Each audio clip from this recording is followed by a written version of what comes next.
자, 설교 제목 읽어보겠습니다. 시작. 자, 참 저는 요셉을 보면서 진실로 감탄합니다. 야, 어떻게 이런 지혜가 나올 수 있을까? 자, 요셉이 가졌던 또 다른 지혜를 오늘 본문을 통해서 볼 텐데요. 먼저 6절, 7절을 한번 보겠습니다. 시작. 때에 요셉이 나라의 총리로서 그 땅 모든 백성에게 곡식을 팔더니 요셉의 형들이 와서 그 앞에서 땅에 엎드려 절하매 요셉이 보고 형들인 줄을 아나 모르는 체하고 엄한 소리로 그들에게 말하여 이르되 너희가 어디서 왔느냐? 그들이 이르되 곡물을 사려고 가나안에서 왔나이다. 자기 앞에 절하는 형들을 보면서 요셉은 어린 시절 하나님이 꾸게 하셨던 꿈이 이루어졌다는 것을 자기 눈앞에서 이렇게 경험을 합니다. 요셉이 지금 경험하고 있는 일은 사실은 도저히 일어날 수 없는 일입니다. 노예였는데 어떻게 총리가 될 수 있습니까? 이게 아무리 뛰어난 상상력을 가져도 상상할 수가 없는 일이죠. 그런데 그 꿈이 진짜 꿈같이 이루어졌어요. 여러분, 성경이 없던 시대에는 하나님이 꿈으로 말씀을 하셨어요. 그래서 꿈이 이루어졌다는 말은 하나님의 말씀이 반드시 이루어진다는 말과 같은 말이에요. 여러분, 하나님 말씀은 반드시 이루어집니다. 그래서 우리는 늘 우리의 마음속에 하나님 말씀을 품고 살아야 합니다. 여러분, 지금 마음에 품고 있는 하나님 말씀이 있습니까? 어쩌면 우리는 우리의 마음속에 하나님 말씀이 아니라 엉뚱한 것을 품고 살 수가 있어요. 탐욕을 품고 살 수도 있고, 세상의 어떤 야망을 꿈꾸고 살 수도 있고, 엉뚱한 것을 우리는 가슴에 품고 살아갈 수가 있어요. 교회를 다니고 신앙생활을 하지만 그의 마음속에는 하나님 말씀이 하나도 없이 오직 세상을 꿈꾸고 세상을 목표로, 그래서 세상을 쫓아가는 삶을 살아가고 있을 수가 있습니다. 내 마음에 품고 있는 하나님 말씀이 뭐가 있는가? 정직하게 돌아보시기를 바랍니다. 내가 돌아보니까 내 마음에 품고 있는 하나님 말씀이 하나도 없다. 그럼 지금부터라도 여러분 마음속에 하나님 말씀을 품고 살아가시기를 바랍니다. 우리 인생은 언뜻 보면 오락가락하는 것처럼 보일 수 있어요. 그러나 우리 인생은 절대로 오락가락하지 않습니다. 우리 인생은 말씀대로 되는 거예요. 그러니까 말씀이 인생의 답입니다. 인생 어떻게 살 건가? 뭘 잡을 건가? 어디로 갈 건가? 이건요, 우리 인생에 주어진 답인 하나님 말씀을 붙잡고 삶의 모든 혼돈을 정리해야 합니다. 그래서요, 하나님 말씀을 딱 잡으면 인생의 정리가 돼요. 여러분, 인생을 뭘로 정리하셨어요? 말씀으로 정리하셨습니까? 아니면 세상의 가치로 인생을 정리하셨습니까? 왜 주님을 따라하는데 이렇게 복잡한가?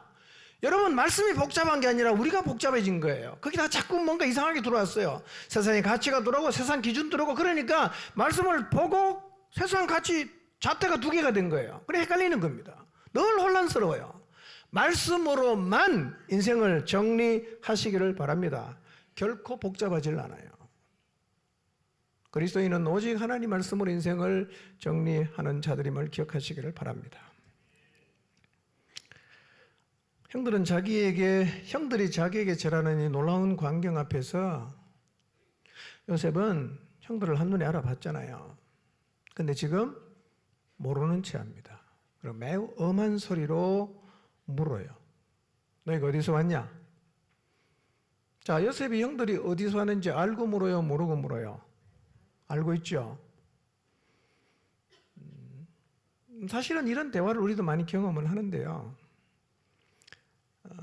세상에 살면서 사람들이 서로 질문을 주고 받기도 하는데요. 많은 경우는 알면서 질문합니다. 아는데 왜 질문합니까? 질문의 목적은 답이 아니에요. 뭐겠어요? 이 사람이 진짜 진실한가? 이걸 보고 싶은 거죠. 여러분도 그런 경험이 있을 거예요. 내가 다 알고 물어요. 어떨 때는 사람이 거짓말로 대답해요. 내가 다 알죠. 그때 묻는 이유는 뭡니까? 답이 아니에요. 진실한가? 정직한가? 이걸 알기 위해서 묻는단 말이에요. 하나님이 선악과를 따먹고 동산에 숨은 아담에게 똑같은 질문하셨어요. 아담아, 내가 어디에 있느냐? 하나님 모릅니까? 알아요. 왜 묻습니까? 아담의 진실한 대답을 듣기 위해서 하나님이 질문하신 거예요. 우리는 서로의 삶에서 진실성을 보고 싶어 합니다.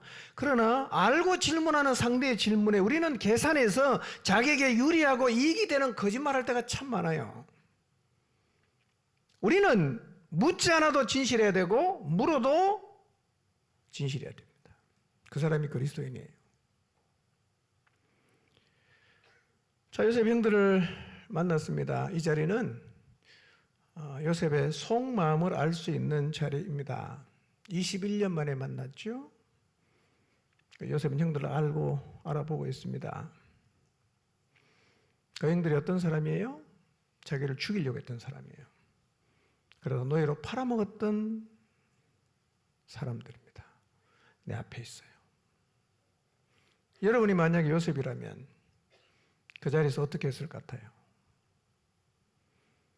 나 죽이려고 했다가 가자마자 옷 벗기고 죽이려고 했다가 구덩이 던져놨다가 끄집어내갖고 애걸복걸했는데 팔아먹었던 장본인들 10명이 자기 앞에 타고 있어요. 여러분 같으면 어떻게 하시겠어요? 저는 이 자리에서 형들을 대하는 요셉의 태도에 진실로 감탄합니다.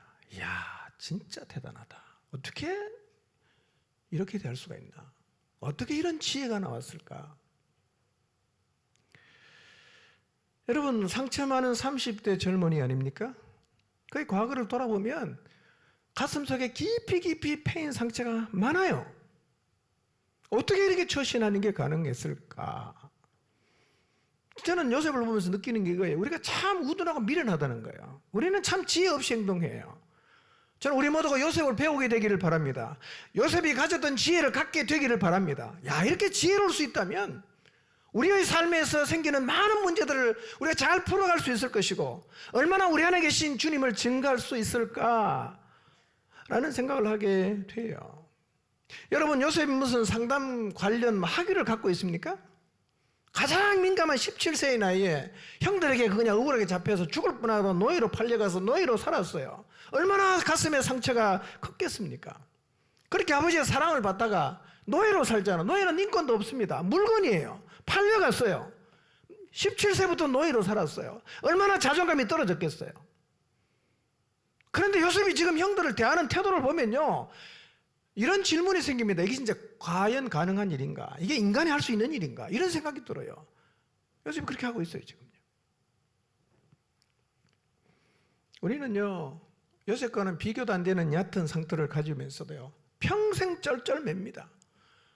그냥 그리 깊지 않은 자기의 상처를 가지고 이 사람에게 억울함 풀고 저 사람에게 억울함 풀고 자기 상처를 계속 말하면서 다른 사람에게 끝없이 상처를 줍니다. 그리고 진정한 연합이라는 게 뭔지를 평생 모르고 살아가는 사람이 적지 않단 말이에요. 여러분, 상처가 극복이 안 되는 겁니까? 가만히 생각해 보면 요셉 같은 정도의 상처를 가진 사람이 제가 볼 때는 별로 없어요. 대단한 상처예요. 요셉의 처신을 보십시오. 무슨 얘기입니까? 우리들이 이렇게 할 수 있다는 거예요. 과거의 상처 자꾸 덜먹이지 마시고요, 이 상처로부터 좀 벗어나는 하나님의 은혜를 입게 되기를 바랍니다. 그리고 삶의 모든 영역에서 요셉처럼 하나님이 주시는 지혜를 갖게 되시기를 주님의 이름으로 축복합니다. 여러분, 상처에 묶여 있습니까? 하나님과 함께함으로 하나님과의 이 원 관계를 더 깊이 누려보시기를 바랍니다. 상처가 뭐예요? 믿을 수 없다는 거잖아. 네가 나 사랑한다고 말하는 나 그거 못 믿어. 난 너 용서할 수 없어. 이거 아니에요? 이게 다 우리 마음의 상처입니다. 그러나 하나님은 하나님을 믿을 수 있는 분이에요. 그분이 우리를 향한 사랑은 진실합니다. 그분이 우리의 죄를 사하시고 우리의 허물을 용서하신 것 사실이죠. 여러분, 우리가 인간관계 속에서, 가정에서 부모로부터 혹은 형제로부터 상처를 많이 입었지만 그 상처와 별개로 하나님과의 원관계, 그분을 신뢰할 수 있고 그분이 우리를 사랑하시고 그분이 우리를 용서하셨다는 사실은 사실이에요. 진실입니다. 지금도 여전히 진실이에요. 이거를 하나님과의 원관계 속에서 누리시고 더 깊이 누리시고 반복해서 누리시고 반복해서 누리게 되시기를 바랍니다. 그리고 그 누림이 이제 사람과의 관계로 연결되기를 축복합니다. 사람도 믿을 수 있어요. 그 사람이 나 사랑하는 거 믿을 수 있어요. 하나님 내 주 용서하신 거 믿을 수 있어요. 그러면 요셉처럼 상처를 딛고 일어설 수 있을 것입니다. 하나님은 그런 방식으로 우리를 치료하십니다. 요셉처럼 과거의 상처를 치유받는 은혜가 있기를 축복합니다. 예. 그 상처 때문에 자기가 피해자라고 얘기하면서 계속 가해자로 살잖아요. 만난 사람 다 그냥 억울함 풀고요. 예. 여러분, 우리가 상처 해결이 안 되면 진정한 연합을 경험할 수 없어요. 아무도 못 믿습니다. 어떤 사람도 못 믿어요. 자기 속에 갇혀서 삽니다. 안타까운 일이에요. 여러분 상처가 깊으면 요셉만큼 깊습니까? 벗어나시고 자유하게 되는 은혜가 있기를 바랍니다. 완전히 자유하게 되는 은혜가 있기를 축복합니다. 자, 요셉 형들을 만났어요. 21년 만에. 자, 요셉이 취할 수 있는 태도가 뭐가 있을까요? 이 형들을 요셉이 어떻게 대할 수가 있을까요?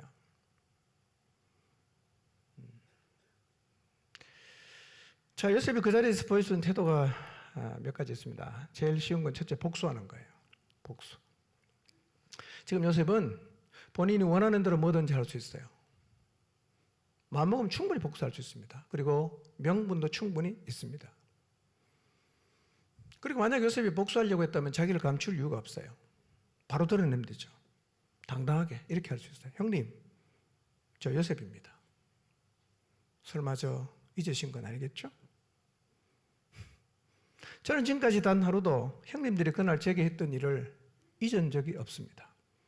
수많은 날 잠을 못 이루었고 오늘 같은 날이 오기를 하나님께 기도했습니다. 기회를 드릴 테니 그날 왜 저에게 그렇게 가혹한 일을 했는지 한번 변명해 보십시오. 충분한 이유가 있다면 저도 마음을 한번 바꾸도록 노력해 보겠습니다. 로벤 형님부터 말씀해 보십시오. 시몬 형님 한번 대답해 보십시오. 이럴 때는 목소리가 떨리지 않습니까? 그리고 막 톤이 올라가지 않습니까? 만약에 요셉이 이렇게 말했더라면 형들 어떻게 됐을까요? 다 펄썩 주저앉았을 거예요. 다리가 덜덜덜덜 떨립니다. 바로 죽죠. 죽을 수 있죠. 혹시 우리 중에 이런 날을 기다리시는 분은 안 계신가요? 늘 그 상처를 힘들어하면서 복수의 칼날을 갈입니다. 기회만 주어지면, 내가 돈만 벌면, 내가 어느 자리에 서기만 하면 내가 복수하겠다. 이런 날을 꿈꾸고 계신 분 혹시 안 계십니까? 이것이 요셉이 취할 수 있는 가장 쉬운 태도이지만 요셉은 이렇게 하지 않았어요. 요셉이 이 자리에 보일 수 있는 두 번째 태도가 있어요. 그게 뭔가? 나이가 들고 삶에 지친 형들을 보면서 자기가 요셉임을 밝히고 형들을 용서했다고 말하는 거예요. 사실 요셉은 이미 형들을 용서했죠. 므낫세라는 이름 자체가 그걸 의미하는 겁니다. 다 잊었어요, 요셉은. 이미 마음으로 용서했으니까 자기의 배체라는 늙은 형들을 마음 아파하면서 아래로 내려가서 이렇게 할 수 있어요. 형님들, 나 요셉입니다. 그동안 잘 지내셨습니까? 아버지는 잘 계시죠? 베냐민은 안 왔네요? 형님은 얼마나 고생이 많으십니까? 그러나 이제 걱정하지 마십시오. 우리 가족들 제가 책임지겠습니다. 혹시 그럴까 봐 미리 말씀드리는데 형님들 저를 팔았다는 것 때문에 마음의 부담을 느끼지 마십시오. 절대로 그런 부담 안 느끼셔도 됩니다. 저도 처음에는 정말 힘들었지만 하나님이 제게 은혜를 주셔서 제 마음에서 이미 형님들 다 용서했습니다. 그리고 제 마음에 형님들을 향한 원망의 마음조차 남아있지 않습니다. 조금의 부담도 갖지 마시고 저를 편안하게 대하십시오. 그리고 빨리 곡식 가지고 가서 가난에 살고 있는 우리 가족들 굶주림에서 구하시고 또 아버지께 가서 제가 살아있다는 사실을 전해주십시오. 그리고 아직 형년이 5년 남아있으니까 가족 모두 애굽으로 이사를 오십시오. 제가 이곳에 우리 가족이 정착할 수 있는 것 다 준비를 해놓겠습니다 라고 말할 수 있어요. 요셉은 그렇게 하질 않았어요. 어떻게 하자는 겁니까? 복수하겠다는 것도 아니고 용서한 것도 아니고 요셉이 어떤 태도를 취하는가? 저는 요셉이 취한 태도를 보면서 정말 감탄하는 거예요. 야, 어떻게 이런 생각을 할 수 있었나? 이게 과연 이게 인간이 해낼 수 있는 생각인가? 이런 생각이 들 정도예요. 여러분 요셉이 어떻게 대합니까? 복수 안 했어요. 그냥 용서도 안 했어요. 그럼 뭘 하자는 거예요? 여러분 요셉은 화해의 길을 만드는 선택을 합니다. 화해의 길. 어쩌면 우리는 이건 상상도 못하는 일이에요. 요셉이 이 생각을 했어요. 어디서 나왔을까요? 하나님 주신 지혜라고 생각합니다. 놀랍습니다. 이런 태도는 아무나 보일 수 있는 태도가 아니기 때문에 우리가 창세기 42장부터 44장까지 쭉 읽어보면요, 이 형들을 대하는 요셉의 태도가 다소 이해가 안 될 수 있어요. 왜 이러지 이거? 용서했다면서 왜 이러나? 그러나 일관성이 있어요. 깊은 요셉의 마음이 그리고 길이 있어요. 우선 요셉은 형들을 엄하게 대합니다. 이런 질문이 생길 수 있어요. 용서했다면, 복수를 안 하겠다면 왜 이렇게 엄하게 대합니까? 그 조금이라도 갖고 싶은 마음이 있는 걸까요? 야, 그래도 그냥은 못하겠다. 조금은 네 고통받으라. 이런 마음일까요? 여러분, 요셉은 형들과 화해가 필요해요. 화해. 여러분, 용서와 화해는 다른 겁니다. 화해는 가볍고 간단한 용서의 표시로는 안 돼요. 예를 들면 요셉아 미안하다. 철없는 형들을 용서해줘. 이제 잘할게. 아, 형 됐어요. 이제 그 얘기는 거론하지 맙시다. 라는 정도로는 화해가 일어나지 않는다는 거예요. 언제 화해가 일어나는가? 상황 안에 깊은 자기 성찰의 시간이 필요해요. 화해는 권력 앞에 무릎을 꿇는 것으로는 안 일어납니다. 마음을 다한 용서가 있어야 되고 마음을 다한 감사가 있을 때 비로소 화해가 시작이 되는 거예요. 여러분, 누군가를 향해서 여러분의 마음 가운데 용서를 했다고 칩시다. 용서를 안 가고 화해한 게 같습니까? 달라요. 용서는 했는데 화해가 안 될 수 있어요. 요셉은 참 하나님의 놀라운 은혜로 과거를 잊었어요. 이제 화해의 길을 만들어 가려고 시도하는 거죠. 여러분, 용서는 나와 그의 문제가 아니라 사실은 나와 하나님과의 문제예요. 용서는 내가 그를 용서하는 것처럼 보이지만 사실은 용서라는 하나님의 말씀에 순종한 거예요. 그 사람을 용서할 만한 근거가 있거나 그 사람의 상황이나 태도가 달라졌기 때문에 용서하는 게 아니라 그냥 하나님 용서하라고 했기 때문에 그냥 용서하는 거예요. 용서는 뭐냐? 순종이에요. 그냥 하나님 하라고 했으니까 용서하는 거죠. 그 조건과 상관이 없습니다. 용서한 후에 그가 얄밉게 굴 수도 있지만 용서하는 거죠. 그냥 용서할 뿐입니다. 화해는 달라요. 용서했지만 제멋대로 사는 사람이 많아요. 그렇죠? 내가 진짜 용서했어요. 근데 얘는 하나도 변하지 않았어요. 똑같이 행동해. 화해가 됩니까? 안 돼요.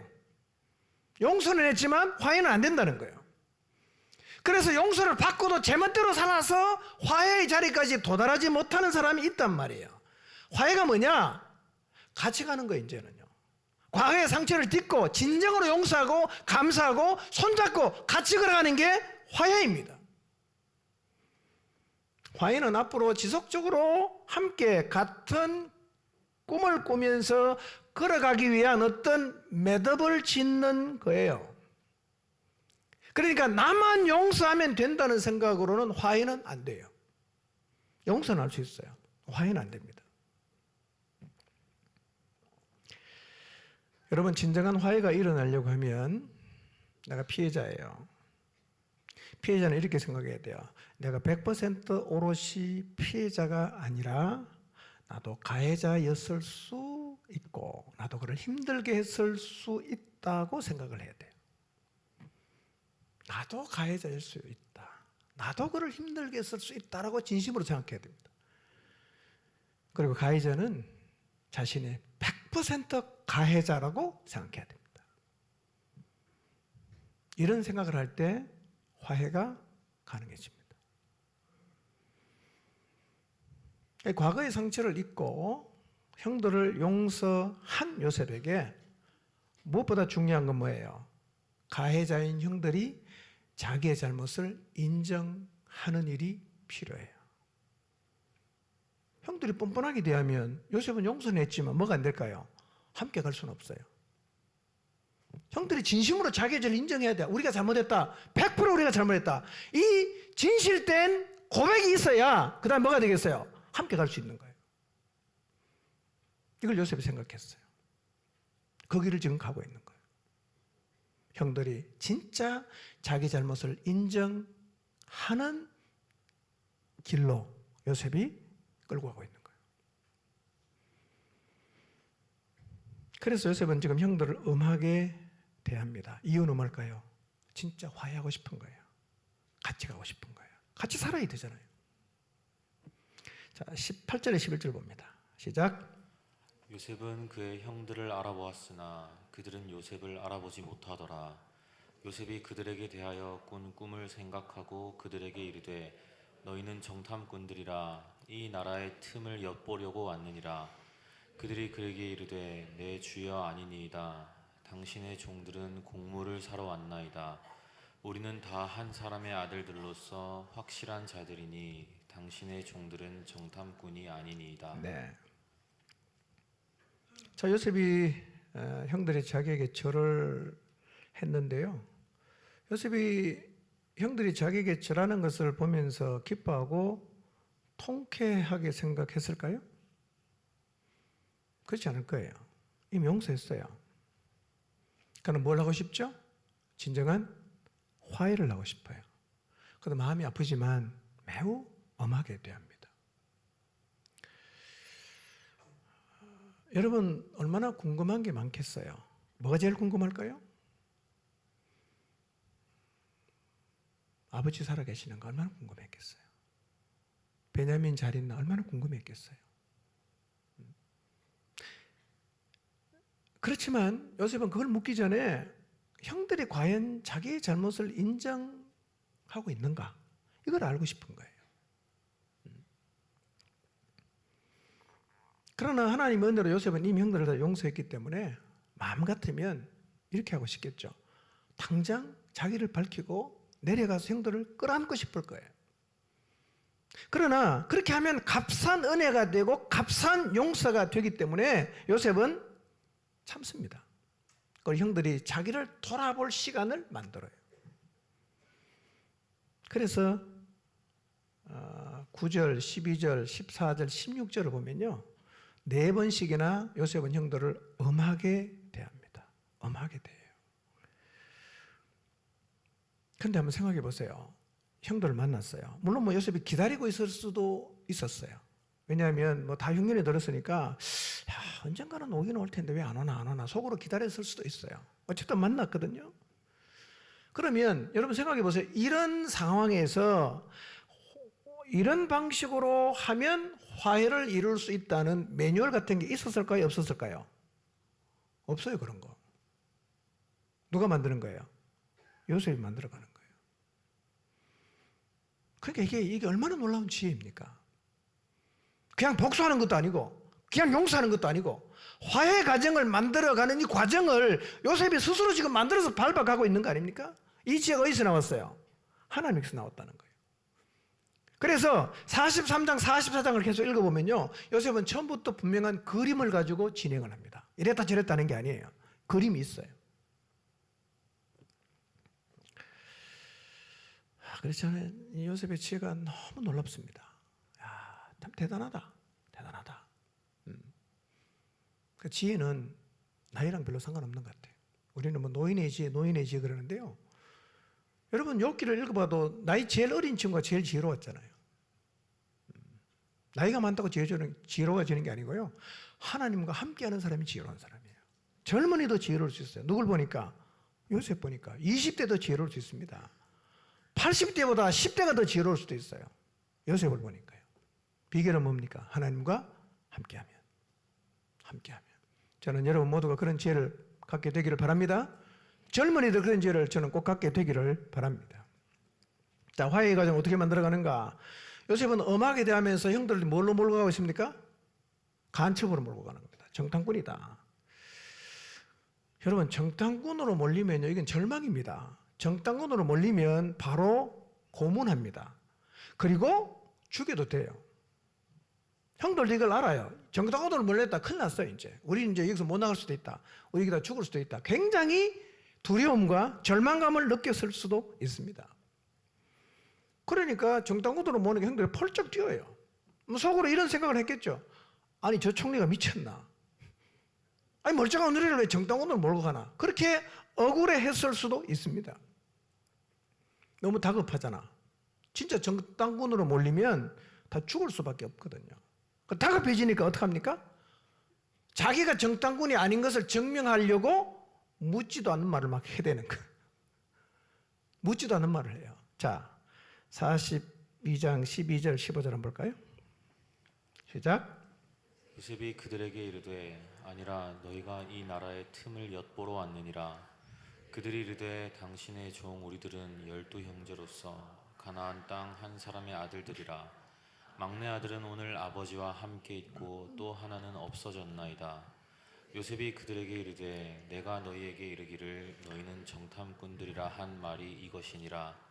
너희는 이같이 하여 너희 진실함을 증명할 것이라.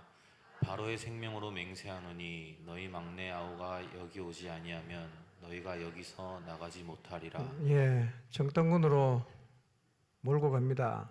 펄쩍 뜁니다. 절대 아니라고.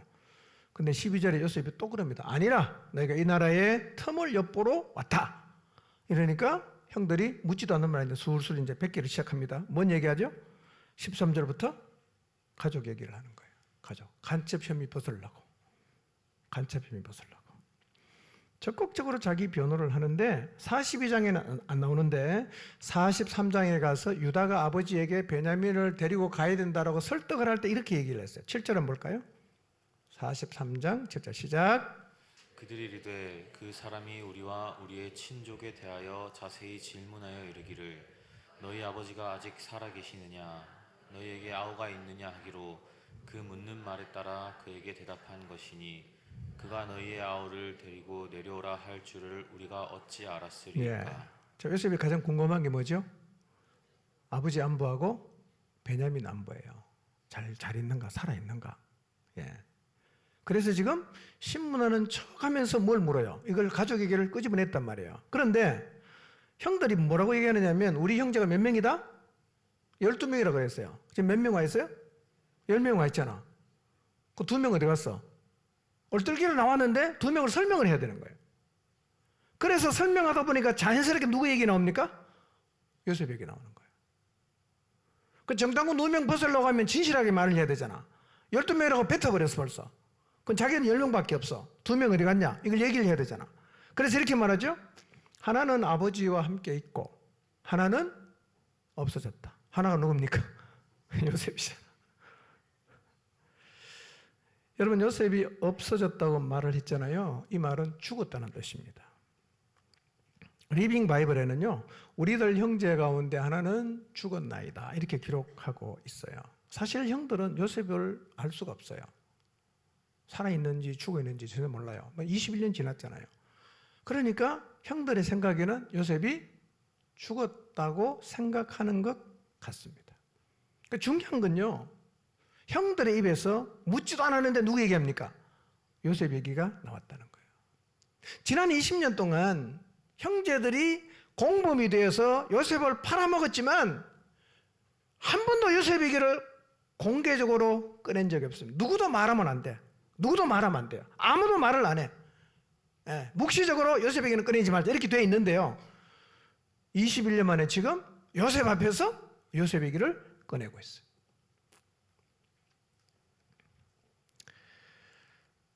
자, 요셉은 형들을 친문하면서 두 가지 확인했어요. 아버지 살아계신다. 그 다음에 베냐민도 살아있다. 그리고 이제 요셉이 이렇게 말을 합니다. 막내 아우를 데리고 와라. 그러면 너희 말이 진심을 내가 인정해 주겠다. 이렇게 말을 했어요. 만약에 못 데리고 오면 여기서 못 나간다. 이렇게 얘기했어요. 자, 16절 17절 봅니다. 시작. 너희 중 하나를 보내어 너희 아우를 데려오게 하고 너희는 갇혀 있으라. 내가 너희의 말을 시험하여 너희 중에 진실이 있는지 보리라. 바로의 생명으로 맹세하노니 그리하지 아니하면 너희는 과연 정탐꾼이니라 하고 그들을 다 함께 3일을 가두었더라. 예, 두 가지 요구합니다. 하나는 뭐냐? 아우 베냐민 데리고 와라. 아우 베냐민 데리고 와라. 여러분 창세기 42장부터 45장까지 이슈가 누구냐면 베냐민이에요. 베냐민. 베냐민은 요셉에게도 제일 중요하고 형들에게도 중요하고 아버지에게도 중요해요. 자, 그러면 왜 요셉은 베냐민을 데리고 오라고 이렇게 얘기를 할까요? 보고 싶어서 그럴까요? 곧 만날 수 있지 않겠어요? 왜 베냐민을 데리고 오라고 할까요? 여러분, 요셉이 베냐민을 데리고 오라고 하는 이유는 이거예요. 계속 이제 반복이 되는데요. 형들이 자기 동생 베냐민을 형제로 받아들이고 있는지를 보고 싶은 거예요. 요셉 형들에게 팔렸을 때 베냐민은 태어났어요. 지금 이제 20년 지나서 몇 살입니까? 베냐민은 20살이에요. 그럼 형들은 자기를 팔았잖아요. 죽이려고 다 팔아먹었잖아. 근데 과연 그 형들이 내 동생 베냐민은 형제로 인정해 주는가? 아니면 나랑 똑같이 형제로 인정을 안 하는가? 이거를 확인하고 싶은 거예요.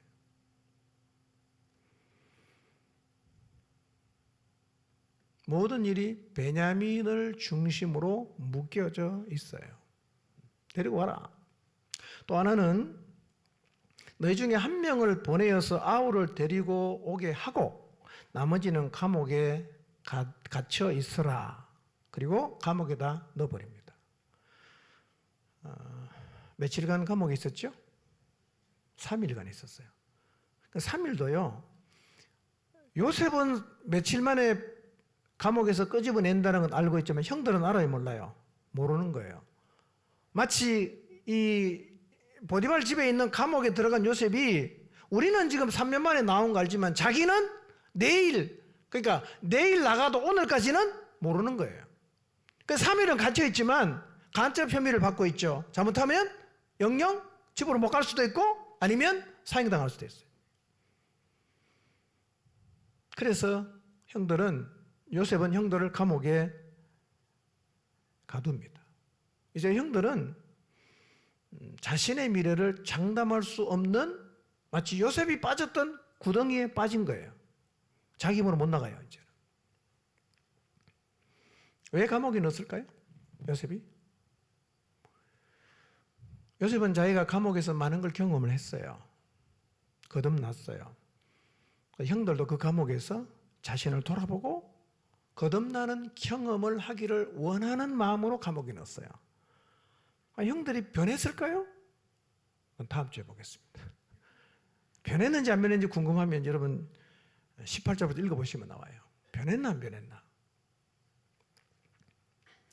여러분 가장 확실히 말씀드릴 수 있는 게 있어요. 이게 뭐냐?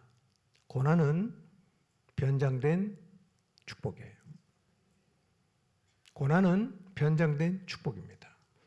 누구에게나 고난은 축복을 가져다 줍니다. 여러분 고난을 힘들게만 생각한다면 여러분 하나님을 안 믿는 거예요. 인생을 살다 보면 힘든 과정을 지나기도 하고 때로는 막다른 골목에 선 것 같은 절망스러운 자리에도 섭니다. 왜 하나님은 하나님을 믿는 우리를 그런 자리에 서게 하실까요? 우리는 그 자리에 가서 우리의 인격이 빚어집니다.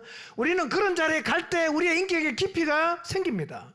그렇기 때문에 하나님은 우리의 인생에 고난을 허락하시는 거예요.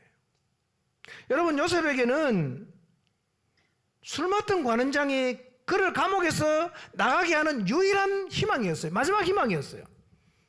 그런데 술 맡은 과정은 나가더니만 소식이 없어요. 얼마간은 기다렸겠죠. 어느 시점부터 요셉은 완전히 희망의 끈을 놓았을 거예요. 누가 이렇게 했어요? 하나님 그렇게 하신 거예요. 아무것도 붙잡을 게 없는 자리. 이제 요셉은 그 감옥에서 죽을 때까지 살아야 될 수도 있는 처지가 되었습니다. 그러나 사람을 향한 마지막 희망이 끊어진 그 시간부터 요셉은 하나님을 신뢰하는 것을 배워 갔을 것입니다. 하나님을 깊이 만났을 것입니다. 그 요셉의 감옥에서의 시간은 하나님의 사람으로 거듭나는 시간이었다는 것을 요셉은 자기의 경험을 통해서 알고 있어요. 그래서 형들을 감옥에 집어넣은 거예요. 여러분, 하나님은 동일한 이유로 우리에게도 고난을 허락하십니다. 고난 절대로 나쁜 거 아니에요. 저는 하나님의 어떤 복, 우리가 소위 말하는 물질을 채워주고 승승장구하고 이렇게 해서 하나님을 떠나는 사람을 참 많이 봤어요. 그러나 오히려 고난의 시간을 통해서는 사람들이 더 아름답게 빚어지는 경우가 훨씬 더 많습니다. 고난 축복이에요. 축복입니다. 여러분, 영국의 유명한 과학자인 알프레드 윌리스가 어릴 때 누에고치를 관찰한 이야기인데요. 잘 아는 얘기일 수도 있습니다만, 나비가 누에에서 이제 나오는데 구멍이 너무 작은 거예요. 이 작은 구멍으로 나비가 나오려고 하니까 너무 힘들죠. 몇 시간 동안 그냥 실험을 하면서 겨우겨우 나왔어요. 그리고는 날아가는 거예요. 근데 윌리스가 보니까 또 다른 나비가 너무 작은 구멍을 통해서 나오려고 막 애를 쓰는 거예요. 너무 안타까워서 윌리스가 누에를 들고 이렇게 벌려줬어요. 구멍을 내줬어요. 그러니까 안에 있던 나비가 그냥 쉽게 나왔어요. 쉽게 열려진 구멍으로 나왔는데 나비는요, 날려고 하는데 못 날아요. 그러다가 죽어버렸어요. 왜 죽었냐? 나비의 모든 영양분이 어깨에 다 쌓여 있답니다. 어깨 사이에 있는 이 영양분이 좁은 구멍으로 막 나오려고 막 애를 쓰고 그냥 이 실험을 할 때요, 이 영양이 온몸으로 퍼진대요. 그리고 날개로 퍼져갖고 날개가 날아갈 수 있는 힘을 가지게 되는데요, 구멍을 열어버리니까 너무 쉽게 나왔잖아. 그러니까 영양분이 어깨에만 잔뜩 있으니까 정작 날아야 되는 날개가 힘이 하나도 없는 거예요. 그래서 날지 못했다는 것을 발견했다는 거예요. 여러분, 인생은요, 힘든 고난의 시간이 필요합니다. 이런 과정이 있어야 날아오를 수가 있어요. 여러분, 고난을 당할 때 원망하지 마십시오. 이게 제일 고난을 당할 때 나쁜 태도가 뭐냐? 원망하는 거예요. 이게 최악입니다. 고난을 원망하지 마시길 바랍니다. 고난은 하나님이 우리에게 주신 변장된 축복이요, 선물이라는 사실을 잊지 마십시오. 이 고난의 과정을 잘 통과하면 우리도 날아올 수가 있어요. 요셉의 기대가 뭐냐? 형들을 감옥에 집어넣고 이 과정을 거치기를 원하는 거예요. 여러분, 우리도 인생을 살다 보면 희망의 끈을 놓아야 하는 자리에 설 때가 있습니다. 그런데 인생은 이런 체험을 통할 때 비로소 깊어집니다. 깊이가 생긴단 말이에요. 여러분, 현대 그리스도인의 문제가 뭘까요? 신앙의 답을 너무 쉽게 얻으려는 데 있어요. 무슨 문제든지 금방금방 답을 얻기를 원하고, 무슨 문제든지 금방금방 해결하기를 원하고, 어떤 고난도 안 받고 그냥 늘 맑은 날, 좋은 날만 있기를 원한다는 거예요. 그런데 우리 인생의 문제에 대해서 금방금방 답을 주는 것이 세상에 있습니다. 그거 가면요, 아무런 문제 제기도 하지 않습니다. 아무 요구도 하지 않습니다. 그냥 답을 툭툭 줘요. 어딘지 아세요? 우상들입니다. 우상은 우리의 필요를 금방금방 채워줘요. 일이 너무 안 풀려, 그냥 뭐 집안에 그냥 아이도 문제고 사업도 잘 안 되고 막 꼬여. 구다로 갑니다. 뭐라 그러죠? 2천만 원짜리 구다 한번 하세요. 다 풀립니다. 이렇게 말하잖아요. 요즘은 누우면 잠도 잘 안 오고 자꾸 악몽만 자꾸 꿔요. 점쟁이 찾아갔어요. 뭐라 그럽니까? 50만 원짜리 부적 하나 붙이세요. 끝이요. 너무 간단하죠? 여러분 인생이 문제 그렇게 풀리는 거예요? 여러분 우상은 인간에게 두려움은 피하게 만들어요. 욕심은 채워줍니다. 이건 미봉책이죠. 그래서 우상을 섬기는 사람에게는 근육이 없습니다. 그러나 신앙은요, 근육이 필요한 거예요. 근육이 없으면 흔들리지 않은 믿음을 가질 수가 없습니다. 하나님의 기대는 우리가 건강하고 강한 그리스도인이 되는 거예요. 여러분, 여러분의 자녀 키울 때 어떤 기대를 갖고 있습니까?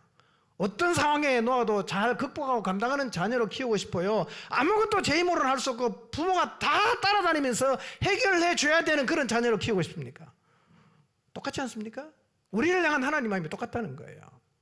그래서 과부하가 문제가 되는 겁니다. 자기는 스스로 알아서 해야죠.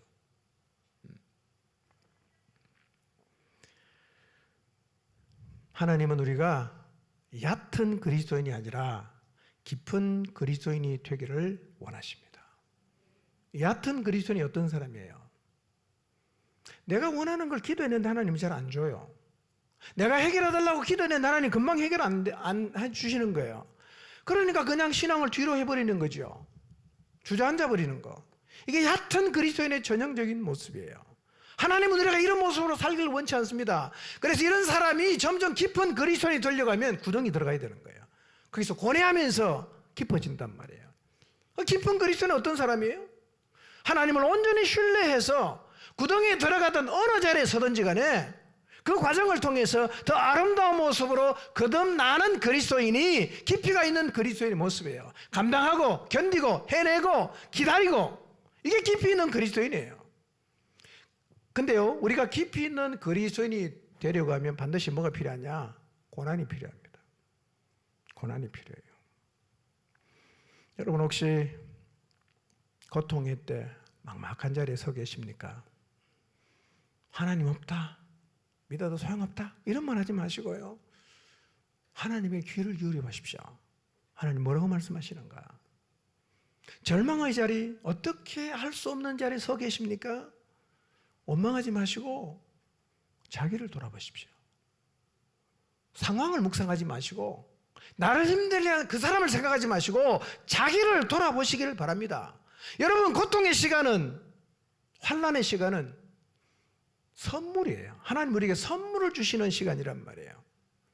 요셉이 꼼짝없이 갇혔던 3년의 시간, 의미 없는 시간 아니었죠? 하나님의 섭리와 목적이 있었어요. 내일을 예측할 수 없는 형들의 사흘간의 감옥 체험 역시 하나님이 일하실 거예요. 우리 인생과 똑같습니다. 하나님은 단지 우리를 괴롭히기 위해서 고통을 주시는 분은 아니에요. 자녀를 키우시는 부모님 여러분, 여러분 자녀에게 고통을 위해 고통을 주는 부모가 세상에 있나요? 없죠. 근데 왜 고통을 줍니까? 그 고통을 견디고 이겨내야 이 세상 어디에 가도 살아낼 수 있는 사람이 된다는 확신이 있기 때문에 때로는 자녀를 고통의 때 힘든 자리로 내몰지 않습니까? 하나님도 똑같습니다. 고통을 위해서 고통을 절대로 주지 않는다는 사실을 믿으시기를 바랍니다. 그렇다면 고통의 때 우리가 어떻게 해야 되겠어요? 자신을 돌아봐야 됩니다. 회개해야 됩니다. 하나님께로 돌아가야 됩니다. 이것이 하나님께서 우리에게 감옥의 시간, 구덩이에 빠지는 시간, 그리고 고통의 시간을 주신 이유입니다. 필요하죠. 필요하죠. 예, 저도 이게 돌아보면요, 고통이 저를 만든다는 건 100% 공감합니다. 저 아이를 키우면서요, 제가 참 많이 훌륭해졌어요. 제가 무한용납이라는 단어를 아이를 키우면서 이게 실제적으로 제가 고백하게 된 거예요. 괜찮아. 용납이 되는 거예요. 그냥 됐겠어요? 그 시간 얼마나 힘들었겠어요? 하다 안 되니까 내려놓는 거예요. 내가 붙잡아도 안 되니까 하나님께 맡기는 거죠. 여러분 자녀가 혹시 많이 속썩이십니까? 하나님이 자녀를 만드는 게 아니라 부모를 만드는 시간이에요. 부모. 자녀를 통해서 부모가 만들어집니다. 세상에서요, 부모를 만들 수 있는 존재는 자식밖에 없습니다. 자식의 어떤 존재도 부모는 변하지 않습니다. 그러나 자식이 속썩이면 부모는 생각이 달라져요. 어쩔 수 없거든요. 버릴 수가 없잖아.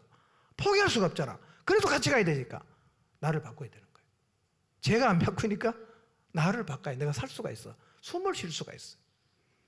근데 그 고통의 시간이 나를 빚어가는 시간이에요.